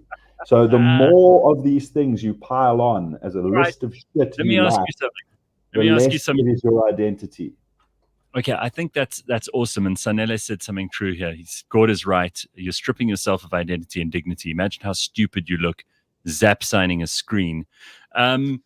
We were talking earlier, Gordo, about Simphiwe found the story about people who are doing cow therapy, where you go and you pay $20 and you get to hug a cow for a couple of minutes. And then, the poor old cow, I don't know if it knows what's going on, but the people who come away from cow therapy feel better about themselves. Maybe just because that soul that you're talking about gets to actually be itself. It gets to be vulnerable. It gets to be around another soul that doesn't judge, that actually doesn't know or doesn't care, but can just pretend, even if it is pretending, or really, if it is really, love you. And it's like people are just desperate for connection. I cuddle a lot of cows. I usually use my mandibles to cuddle them. It's a gentle, it's sort of a firm but gentle massage. But yeah, like you get the same thing from animals, right? Animals don't generally have much of a sense of identity except that they love you, your dog, or fuck you, I'll cuddle you when I want to, and screw your feelings, Helen, your cat. But like they don't care. They're just the little person that they are. So again, I'm not saying I'm not suddenly superior to and above being into shit, because I am into a lot of shit. But I know that those things exist without me, and I'm watching them and finding them entertaining, and I have a strong opinion about the shitness of my football team at the moment. But for that to be who you are makes you not a thing, not a person, not an individual. Listen, there's a very small number of people that invent these things. While we're on the animal thing, I just have to also say that if you follow Gord on Instagram, he's been posting the cutest animals. I didn't even know half these animals existed, dude. And they make little sounds. Have you seen this stuff, Simphiwe? No, but I'm just saying, like, where is he finding these animals? Like, you got a zoo in your backyard? Oh, no, they're not mine. I follow like a number of channels. You got to game the algorithm. You got to game. So gaming the algorithm. I've been telling the Instagram algorithm that not only like dismissing ads I don't like, and that thing is listening. I mean, it's not a conspiracy. We know it is. They open about the fact that it is. But I say like, hey, buddy, nice new car. I'm stoked you got a new car. I'm thinking of getting a new car one day, maybe also. Then like just from saying this, I guarantee you car ads in my future. Yes. So I've been dismissing ads for years. Literally for 5 years I've been dismissing ads, but I always dismiss as not relevant. So I have stripped Instagram of ideas. It's like every single thing ever, even if it is relevant, I'm just like not relevant. What happens when you reach the bottom of that is you get paid ads for bands, sometimes shockingly shit bands that have paid an ad for their little song, and then go to with a link to Spotify to follow them, and individual influencers, like random people. Some of them are like, look, I'm pretty, and it's like I need more followers, and other ones are just like, it's just like Sharon from HR, and she's like boosting a post about herself, and she's got like 700 followers, and you're like, but why, Sharon? So that's what happens when it runs out of ideas. But I can't be a person that bitches and complains about social media while being on it, because that's also dumb and fucking ironic. But you need to take responsibility for your own algorithm. You need to unfollow or mute those people who you like in real life and who only. I've got one friend who I adore, but all she gives a fuck about is Palestine. And I mean, I know that it is on the white women of South Africa to solve the Palestinian issue. And God, I hope they hurry up, because lives are being lost. Like, white ladies of South Africa, can you get to the bottom of this? Declare a villain and a victor so that we can get your shit together. I love this person to pieces in real life, and I can't bear them on social media. So you either got to unfollow these people or mute them. You take responsibility, because when that garbage of bad news, crap people, shit attitudes gets to you, it's because you haven't curated your own feed, and it's like you're gonna, that thing, if left unmanaged, is gonna bombard you with idiocy, bullshit, and sadness, and people and hating humanity. So I unfollow and mute those things, and I follow the fuck out of We Love Otters. I follow the fuck out of Wombatstagram. I follow like cute. There's like 4 or 5 cute cat accounts, and then you follow 2 wombat accounts. So now you'll get endless wombat stuff, and some of it will be shit and like not very good. And then you unfollow those, and then you follow the ones that are good, and then eventually I become a curator of really cute, squishy animals that other people get benefit out of my feed. I go through 10 average otter posts so that I can share the cutest one with you. It's a pleasure. I love a cute animal. Fuck, best. I was watching your channel the other day, and you had there was some little animal. I've never seen anything like this before. It's almost like a rodent crossed with a cat, crossed with a soft toy, and it makes capybara. And no, it makes these like mew mew noises. It's the cutest thing I've ever seen in my life. It has a name. Doesn't sound cute. No, it's so Simphiwe, it's so goddamn cute. I wish I could find it. It was a couple of weeks ago, Gord, so I don't expect you to remember. But man, I looked at this thing and I put it up on mine. I'm like, this is the sweetest looking little thing ever. It didn't even look like it was real. Like it was AI generated. I'm not sure which one you're talking about, because it sounds like a pretty solid descriptor for the those are the basic minimum requirements. You got to be cute, you got to be squishy, you got to make a squeaky noise. But what is it about? We understand that as like human beings have a love of baby animals. Like anything when it's a baby, just about anything when it's a baby. I'm getting my phone on mute. My bad. Anything when it's a baby is suddenly lovable and cute, even if it's terrifying and hardcore when it's older. Sorry, my phone now won't unlock and won't let me put it on mute. But like, I also think it's probably not just humans. So just quickly as a diversion from this, we'll get back to the squishy, cute animals in a second. Yesterday, Simphiwe, my phone wouldn't switch off and it froze. Oh, I was did like, you do a hard reboot? So I tried that. So that's where you hold the button on the side, the plus button, and you hold them down for like 10 seconds, right? Yes. Never worked. So then I thought, well, okay, this has happened once before. And then I was still able to use the screen. So I went into settings and went to shut down, and then it shut down and it rebooted and it was fine. But yesterday I was stuck and I was like, oh God, I've got like 60% battery. I'm not going to have to wait for the battery to run out, because it wouldn't do anything that I asked it to. It was totally frozen.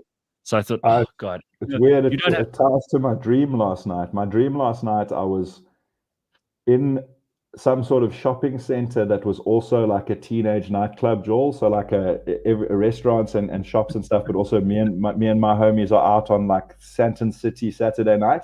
And I had for some reason I had an old Nokia phone, and you have to like tap, tap, tap, tap, tap, tap, tap, tap, like press like 3 times to get to R. And I was looking after my friend Candace. I don't know why she was my responsibility, but it's like get her home safely. And I had my girlfriend with me, and I lost both of them. And my phone, I couldn't text accurately. No matter how I tried, I couldn't call up their names to phone them, because I would try go like, for Candace, I'd like go ABC and then accidentally press again and go back to A. And I would like write Candace, but I'd get one letter wrong and it wouldn't find. And this was like, I was screaming with frustration because I couldn't text. I couldn't call up their name. To go back to the phone quickly, do you know how I eventually got it reset? Did you shout at it? I did. I used Siri. So I said, hey Siri, and then it went like this, and I said, shut down. And then it came up with this thing on the screen that, there we go, until next time, and shut down. I was like, man, that's awesome. So I can actually, next time it freezes, this could be a tip for anyone who has the same problem. I also have those frustrating dreams, by the way, Gord, where you can't type, or you can't open a door, or you try to hit someone, but you just don't connect. You know, like those kinds of dreams are so goddamn irritating. And I don't know what they mean, because they're all these weird people who tell you that dreams mean something. Probably doesn't. But it's the worst kind of dream. By the way, the animal that we were looking for, Ryan says, the animal we're looking for is called a quokka. That's what it is. They throw their young at predators as an escape tactic. So if a quokka has got baby quokkas, they will chuck babies at the predator as a diversion and get away. That's like, how's that for? I just quickly ruined quokkas for you. Yeah, I thought they were so nice, and now I think they're horrible. I don't want to get this wrong, so my Google fact check me, but I believe that they're like Australian, or they're from that area of like the Pacific Ocean, and they like live on some of the smaller islands or somewhere on Australia, and they like don't have natural predators, so they just let you cuddle them. They're just like, hey, big creature, you must have no ill intentions. And they always they look smiley. They always look really, really smiley and happy, but they're very cute. But then if you actually do like threaten one and it's got babies, it'll chuck you a baby to get to in order to escape, which I think is probably quite a good survival technique. Like I could have more babies. It's horrible. I mean, it's absolutely. Isn't it supposed to be the other way around? I am a fully formed breeding adult. I've got 9 babies that I've got to look after here. You probably only want 1 or 2 of them. Have these going to get away. It's a great idea. It's like, if you're getting chased by a lion, you don't have to be faster than the lion. You just have to be faster than your slowest homie. Like the best, to survive a lion attack, you need to learn a good knee kick for the oak next to you. Just a quickie. Carl says, I love how Gord just randomly drops in that he has a girlfriend now. Have you got a new girlfriend? Yeah, I wasn't actually like kind of consciously dropping it in for any strategic reason. It just formed part of my story. I've been dating a very magical lady for a few months now, and I'm very happy. Very good, Gordo. Very good. And somebody also complimented you on your latest kids book. Steph says, Gord, I just ordered your second book for my daughter. Looking forward to reading it together. Oh, I'm so stoked. Thank you very much. I try not to plug the books too hard, but we didn't actually have much of a plug party for the second book. Gareth's feedback on it was quite short. But yeah, when I launched my first book, I had like a build up amongst my own friends and family. So like the first 2 days of launching, I sold a whole bunch of them because people were like waiting to buy it. But the biggest sales spike we had was when I came on the Gareth Cliff show and spoke about a penguin called Dave, and then we sold like a few hundred copies just in the next day or two because of the GCS listeners, and I really appreciate that. So if you like the first book, or if you haven't checked it out, like, it really does help. I'm a small business. It costs me a great deal of money. There is no profit in it for me. Pop on to turtlebirdbooks.com, and there you can buy it in South Africa. We deliver either of the books, the first one or the second one, or both. And you can also get them from Amazon everywhere in the world. Where it's the easiest way to find them is just look for Gord Laws, and then my books come up. Everything is on turtlebirdbooks.com, and please do check it out, because it's still my dream of what I want to be when I'm big. I wanted to release these kids' books like every 2 or 3 months, but the reality is marketing them and kind of trying to recoup some of your costs for releasing them takes longer than that. So I've got 2 out, and by now I wish I had 10. And if I just sold more of them. Another thing that's like just on the point of kids' books, which sort of speaks to a broader point that other people can probably relate to, is the fucking difficulty. And if anyone can help me with this, seriously, please, gord@gordlaws.co.za. I cannot get onto the system with any of the major book dealers in South Africa. I'm going to call out exclusive books because I don't have any problem with the record label saying, hey, we heard your CD, your band's rubbish, we don't want to sign you, but never responding to, we've even received it. I cannot get a book to them. No one will answer my emails. But the thing is this, they have sold my book, sold out, ordered more, sold out, and tried to order more. They just won't buy them from me. And the reason is because I'm not on the system. And Wordsworth books, it's the same. Astoral books, it's the same. They all have the system. I've had enough of people who just don't get back to you. Like whether it's professional or personal, and this is such an ongoing irritation to me. It's like, even if you tell me, as you just said about the band and the record company, like if you think I'm shit, or you're irritated by me, or you don't want to deal with me in business, just reply to me and say, hey, listen, not interested. Thank you. Exactly. There's nowhere that you can't reach people. So it's like there's layers of, somewhere there's decision makers, a lady or a man whose job it is to decide we will or won't stock this book. The book needs to be compliant. It needs to have an ISBN number. It needs to be registered with the SA libraries. I am fully compliant. Now, there is a company, and I will name them because they're like a woman called, I won't say her first name, but the company's called Willow Trading. They're a book distributor. They are on the system with all of these bookstores. We then got a deal where I gave her a bunch of my books.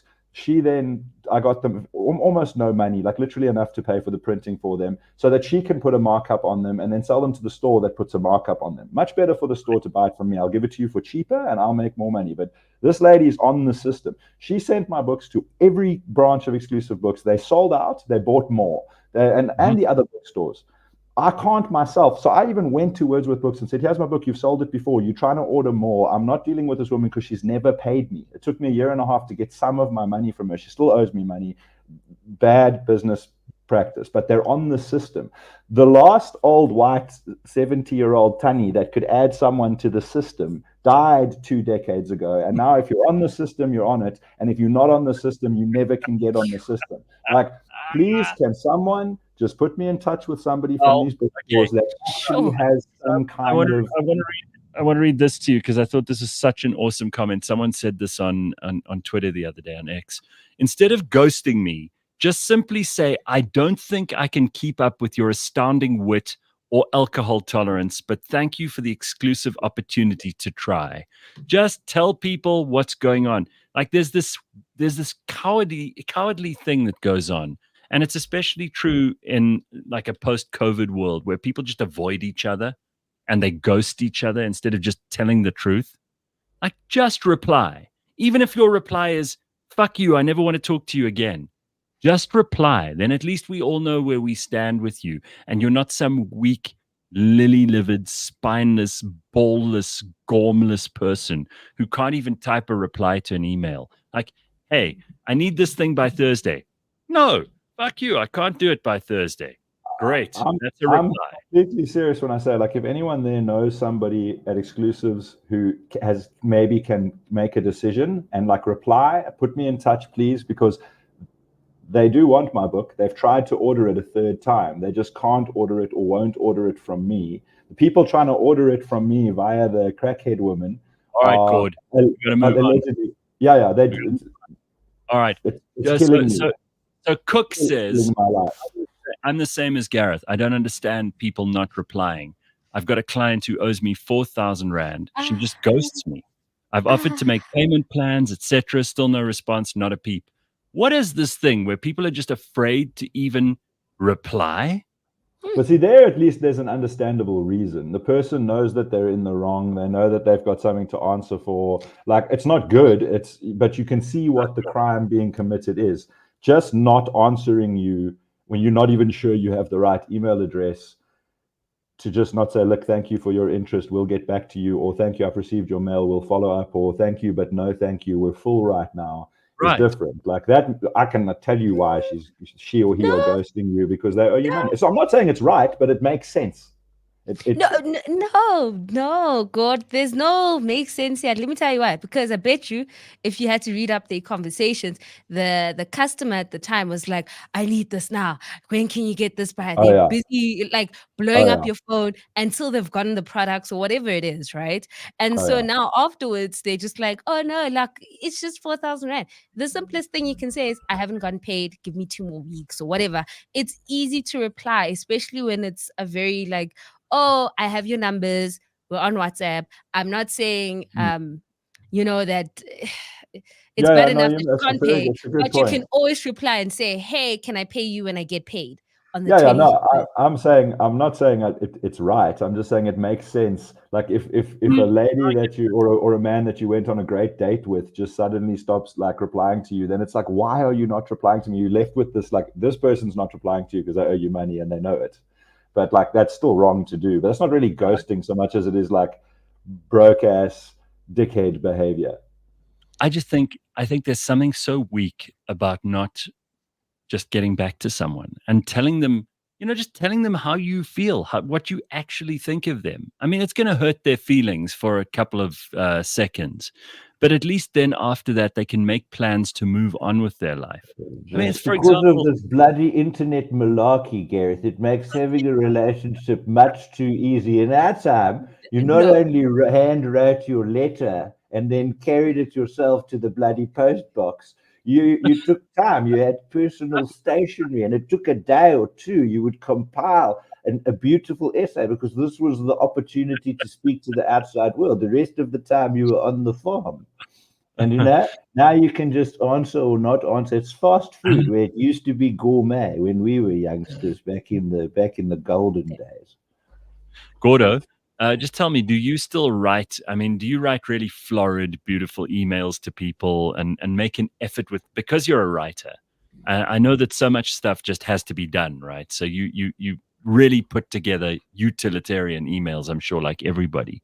But do you occasionally sit there and craft something that's truly lovely and make an absolute effort with somebody, if it's an email or a handwritten letter? I don't know if you still do those. Do you ever get to write like that, just in the course of personal correspondence? I try with work stuff to be more concise than I am otherwise. Otherwise I write like I talk on the show. You get like a proper essay whether you want one or not. But I try to add like 1 or 2 little things into a mail that like personalize it, so it's not all like to hi there with regard to our previous mail. Like I try not to make it too sort of impersonal. I try to throw in like one sentence that will either resonate with the person individually because I know a bit about them, or that kind of gives me a bit of personality and that makes it less generic. But what I do in a work situation sometimes, and this irritates me, is when I know people haven't read my mail because it's too long. Now, we're not talking about 14 pages. We're talking about half a page. But I go to great lengths to make sure that this thing is unfucking idiotable. Like, you can't misunderstand it. It has all the information, because I hate getting a vague request or referring to something. We had a meeting 3 months ago about a thing, so you must remember everything that was spoken there. So I write a very thorough mail, and I know and again, I'm not talking 8,000 words, I'm talking 500 words, and it covers everything, the context, the background, what we need to do, and a few key points. And then people don't read it because they look at it and they're like, oh, it's too long, he's too long-winded. So I sometimes probably overwrite work mails, but fuck, it's thorough, because I would much rather have a slightly too long mail that covers concisely and clearly covers everything than a vague one that's short and you're like, okay, now I've got to go and do some research to figure out what the fuck you're talking about. But yeah, they're not designed to be entertaining. They're designed to be informative. A lot of those emails, I have a system where I try to reply to everything within 24 hours. And even if it's just to say, listen, this is one of those things I'm going to need to take a little bit longer for, but it's in my inbox. I will deal with it. I'll get back to you next week. You know, I hate, maybe it's because I'm extremely fastidious and conscientious about things like this. I love having an empty inbox on a Friday. I'm looking at mine now. I've got email. Empty inbox or an empty inbox? Empty inbox. I'm looking at it now. I've got 1, 2, 3, 4, 5, 6, 7, 8 emails that I have to reply to before I can close my inbox for the day. Oh. And I've managed to keep up to date. So even last night at 11 o'clock, I was replying to some so that I could get them out of the way. And I clear out every Friday. It's empty, so I can start the week with a brand new one on Monday. It's a little bit too control freak for some people. Yeah, I used to try and keep. So I've got like a Gmail that's all my personal shit. And then I have work email addresses for work stuff. But I used to try and like get rid of a Gmail thing. If it was 7, 8 in the inbox, it would like annoy me. But now, and I kind of decided to let go and let God and leave that shit. And I now have like 1,000 of them, unread, unopened mails. But like once every 2 or 3 months, I go through there and like, okay, then go in contact because it's F&B's thing, and then select all, and then mark as read, and it's like 250, and there's a few other things spamming you, and then you're left with like 200 mails you've got to go through, and like file that for the accounts, delete that, and then you're like, oh shit, I missed a mail from someone I actually know. But like, life's too short to stay on top of that shit. Some shit you just got to let become chaos. Not with work emails. Not with work emails. I make sure I see all my emails. The only difference with Gareth and I is that I'll read an email the first time around and then mark it as unread if I need to go back to it, so that I know so I have like a few unreads, but all of them have been read, and I know I just need to reply to it again, or this is going to take longer. This is, something that needs a week or two. That's it. When it comes to work emails, no, you got to know what's going on in the zoo. Yeah. Also, like, I find I'm just bad at keeping track of stuff if I'm doing it mentally. So if I try to come back to this, I won't, and then I'll feel bad. So I try to deal with it right away. That's why for me, like, an email is an interruption. I'm busy working and someone mails me and I'm like, fuck, why now? I'm in the middle of something. I have lists of everything. So I make lists every single day. I've got a to-do list, and I write at the top to-do list, and then I put the date, and then I have all the things. And as I go through them in the day, I cross them off. And if anything gets left over at the end of it, it goes into the next day as number one. It's a system. I don't think everybody should have to have the same system. I mean, some people, that would drive them crazy, right? There are those people who, they look like their lives are chaos. Everything's messy around them, but they're actually very organized. I don't know how those people get it right, but I respect them nonetheless. And there are also those people in life who I marvel at these guys. It's like these people who you can ask them to do something once. You only ever have to ask them once, and it gets done. No matter what, they'll make sure that it's done. I love people like that. I just want to say, if you're one of those people this morning and you're listening to us going, that's me, God bless you. You are just spectacular. We need We need just hundreds of you, and we can get rid of everybody else. Everyone's going to do attribution phenomenon. I don't know what it's called, attribution theory or the attribution principle in psychology, where you attribute positive things to yourself. So when someone will say on the internet, like, smart people will get this and dumb people don't get it, 100% of everyone goes, that's me. But meanwhile, more than half of humans are dumb. The people above average massively are far. It's not like 50% of people are above average and 50% of people are below average. Most people are below average, and then you've got outliers who are way above average. Right. So like the majority of people are a bit thick and the majority of people are a bit slow, and 100% of people will go like, the world's full of such idiots. Most people are so dumb, and 100% of people go, yeah, they are. Yeah.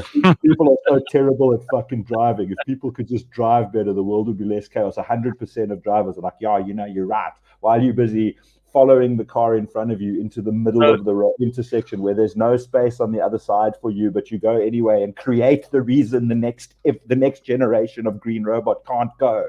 And you sit there while everyone's hitting at you going, yeah, you're right, Gareth. Most people are such cuck drivers. Fucking idiot.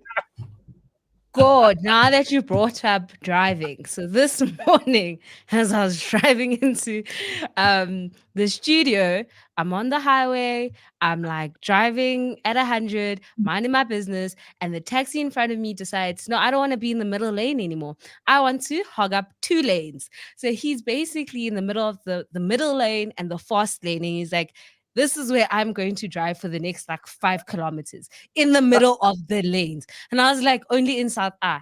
Like, only in South A would we see this in the morning. And I'm like, yeah, ne? Yeah.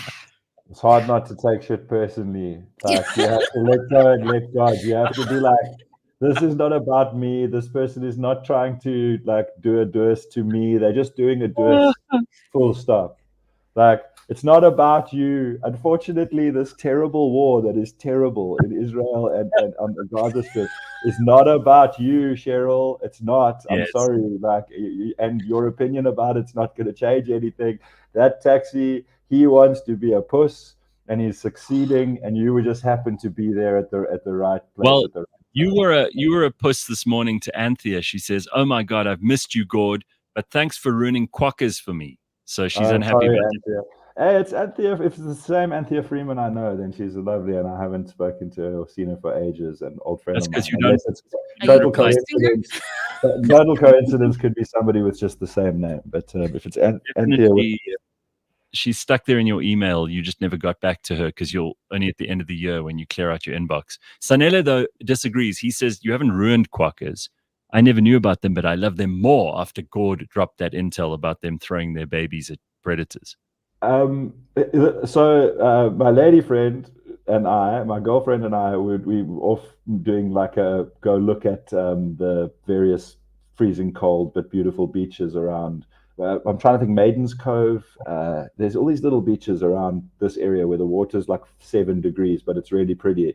And they have dassies. There's ones with like, I'm trying to remember which one it is. It's right by Clifton. I think it's Maiden's Cove, but these big rocks, and there's dassies on the rocks. And I'm like, fuck, dassies are the cutest things. Dassies are so cute, and we under-celebrate them in South Africa because they're so cute and they're so fluffy and they got like big round bums. You know, look a lot like quokkas. They're amazing. And I'm like, why haven't we domesticated these? You just got to catch a baby one, raise it in captivity, then do the same with a few others, and then breed those, and eventually you'll have we can all have a dassie. Turns out that they excrete some foul-smelling liquid as a defense mechanism. And so that's why you can't have a pet dassie. But we have dassies in South Africa. Wombats are especially cute. Otters are incredibly cute. Quokkas are quite cute, but the whole baby murdering thing's a bit weird. You were talking about me posting pictures of cute things on the internet. Yeah, cute things are a vibe. Much more interesting than, you know, a 51-year-old Afrikaans woman's opinion on who's goodies and who's baddies in a war in another continent, whether it's Ukraine or whether it's Ukraine or Palestine or whatever. It's like, had you never been born, this would be exactly the same. Not one more or less people would have been killed because you were not born as a result of your bitching internet. Do me a favor, keep posting the cute things. I also will encourage anybody who hasn't already to go to turtlebirdbooks.com to get Gord's latest children's book. And if you have any intel on how to get him into that system that these old women at Exclusive Books seem to have total control over, then you can get hold of him there. Simphiwe, what are you going to do with your girlfriends? Drink mocktails and cocktails all weekend? Yes. I've not had a strong drink in a few weeks, so that's what I want to get up to. I want to relax, sit back, and just, listen to my girls and what they've been up to and how life has been treating them. That's all I want to do this weekend, and that's exactly what I plan on doing. UGC, what are you getting up to this weekend? Are you gallivanting? Are you off somewhere fancy? No, I'm not going anywhere fancy. I'm going away with family to some place in the wild. Just going to do some hikes and like outdoorsy stuff, which I haven't done for years. So I'm looking forward to that. That'll be very healthy and good for me generally. Quick question, Gareth, because I've gone hiking a few times now. What kind of hiker are you? Are you the type that's like, paddling very fast and you're like, we need to be done with this 10 kilometer, like 45 minutes? Because I've gone on hiking trips with a few friends like that. I was like, oh, you took the wrong person. No, the wrong one. I will. It's like slow walks on a slight gradient. I'm not going up mountains like this. Not a chance. And I'm not going to run. There's no way that's going to happen. I would encourage, because when it's a walk, then it's like I understand the scenic pleasure, but jogging is really running away from nothing, from where you are to where you already are. It's like, hey, bro, where are you going? I'm going to here. But what do you mean if you're going to there? Well, I'm going here. Okay, I'm going to just go the long way to where I already am. Anyway, no, I'm not trying to diss joggers. It's fun and it's fitness and all of that. But it is a little bit weird, like fleeing an imaginary predator to get to where you already are. At least hiking, you're going somewhere. I just want to finish with saying I encourage everybody, young and old, regardless of ethnicity. Like, I know this might feel like old white people things. It's a whole generation old for me. But just because we don't play out with music anymore and we don't have the music gap in the beginning and the end and the middle, just play Boston's More Than a Feeling. Just put that on. Like, start doing it now if it's safe to do so in traffic. And get your Spotify out and start Bostoning. That you need that song in your life today. If we could play out with it, we would. But just do it. Just don't even question it. Just play it. Even if it's to know that you hate it. And Gord had a crap suggestion. Boston's More Than a Feeling is what you need today. There we go. Some solid advice. All right, Gordon, thanks for standing in at the last minute for us this morning. Have an awesome weekend, everybody. We will see you on Monday.